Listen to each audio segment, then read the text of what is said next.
Correct. ನಾನು free ಇದ್ದಾಗೆಲ್ಲ cinema ನೋಡ್ತೀನಿ. ಮೊನ್ನೆ ನಾನು ನನ್ ಮಗ ಹ್ಮ್ ಅವನ್ಗೆ ನಿನ್ನೆ ಭಾನುವಾರ ಮತ್ತು ಶನಿವಾರ ರಜಾ ಇತ್ತು, 2 ಸಿನಿಮಾ ಒಟ್ಟಿಗೆ ನೋಡಿದೀವಿ. ಹ್ಮ್ ಹ್ಮ್ 2 ಗಂಟೆ ರಾತ್ರಿವರೆಗೂ ನೋಡಿದೀವಿ. ಓಕೆ. ಹಿಂಗೆ ಹೆಚ್ಚೆಚ್ಚು ಸಿನಿಮಾ ನೋಡ್ತೀವಿ. ಹ್ಮ್ ಟೈಮ್ ಸಿಕ್ತಾಗ ಅವ್ನ್ ಕರ್ಕೊಂಡು ಹೊರಗಡೆ ಸುತ್ತಾಡ್ತೀನಿ. ಓಕೆ. ಅಂದ್ರೆ ಹೊರಗಡೆ ಎಲ್ಲಾರ ಹ್ಮ್ ದುಬೈ ಕರ್ಕೊಂಡು ಹೋಗಿದ್ದೆ, ಹ್ಮ್ ಲಂಡನ್. ಯಾಕೆಂದ್ರೆ ಅವ್ರೇನನ್ನು ಮಿಸ್ ಮಾಡ್ಕೋಬಾರ್ದು. ಈಗ ನಾವ್ ಎಷ್ಟು ನಮ್ಮ ತಂದೆ ತಾಯಂದ್ರನ್ನ ಮಿಸ್ ಮಾಡ್ಕೋತೀವಿ, ಹ್ಮ್ ಆತರ ಅವರ ಒಂದು ಕಾಲದಲ್ಲಿ ಹ್ಮ್ ಏನನ್ನು ತೋರಿಸ್ಲಿಲ್ಲ ಅಂತ ಆಗ್ಬಾರ್ದು. ಕರೆಕ್ಟ್. ಹಂಗಾಗಿ ವರ್ಷಕ್ಕೊಂದು ದಸರಾ ರಜಾ ಸಿಕ್ತಾಗ, ಸಮ್ಮರ್ ಹಾಲಿಡೇಸ್ ಸಿಕ್ತಾಗ ಹ್ಮ್ ಇವನ್ನ ಹೊರಗಡೆ ಕರ್ಕೊಂಡು ಹೋಗಿ ಬರ್ತೀನಿ. ಓಕೆ. ಯಾವುದು ನಿನ್ನ ಫೇವ್ರೆಟ್ ಟ್ರಿಪ್ ಅಪ್ಪನ ಜೊತೆ ಹೋಗಿದ್ದು?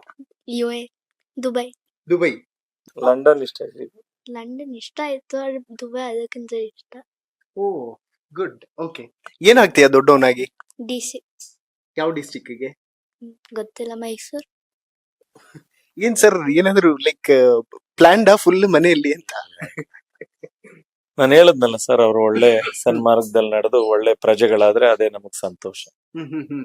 ಈ ವಯಸ್ಸಲ್ಲಿ ಅವ್ರು ಏನ್ ಡಿಸೈಡ್ ಮಾಡಕ್ಕಾಗತ್ತೆ. ಕರೆಕ್ಟ್. ಬಟ್ ಒಂದು ಕನಸಂತೂ ಇದ್ದೇ ಇರುತ್ತೆ, ಅದು ಪ್ರಭಾವ ಬೀರಿರುತ್ತೆ.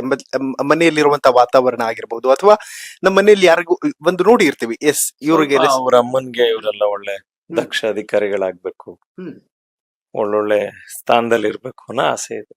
ಓಕೆ. ಅಂದ್ರೆ ಮೇಡಮ್ಗೂ ಕೂಡ IAS IPS ಅನ್ನುವಂತಹ ಕನಸಿತ್ತು ಅನ್ನೋದು ಕಾರಣಕ್ಕೆ? ಇಲ್ಲ, ಆಕೆಗಿತ್ತು AS ಆಫೀಸರ್ ಆಗ್ಬೇಕು ಅಂತ. ಅವಳು ಇವನು 6 ತಿಂಗಳು 1 ವರ್ಷದ ಮಗು ಇದ್ದಾಗ್ಲೇ ಡೆಲ್ಲಿಗೆ ಕೋಚಿಂಗ್ ಎಲ್ಲ ಓಕೆ. ತಗೋತಿದ್ಲು. ಬಟ್ ಅವಳು KS ಕ್ಲಿಯರ್ ಆದ್ಮೇಲೆ ಈಗೆಲ್ಲೇ ವರ್ಕ್ ಮಾಡ್ತಾಳೆ.